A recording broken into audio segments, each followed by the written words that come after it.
أعوذ بالله من الشيطان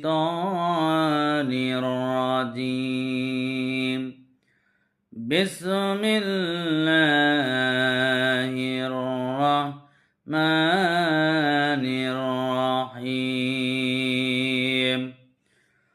ولا يدخلون الجنة حتى يلج الجمل في السم الخياط আর তারা বেহেশতেও প্রবেশ করতে পারবে না যতক্ষণ না সূচের ছিদ্র দিয়ে উট প্রবেশ করে। আল্লাহ রাব্বুল আলামিন বলেন, সূচের ছিদ্র দিয়ে উট গমন করা সহজ হতে পারে, সম্ভব হতে পারে, ওই লোকগুলি আল্লাহর জান্নাতে যাওয়া তার থেকে অসম্ভব, অর্থাৎ তারা কখনো আল্লাহর জান্নাতে যেতে পারবে না।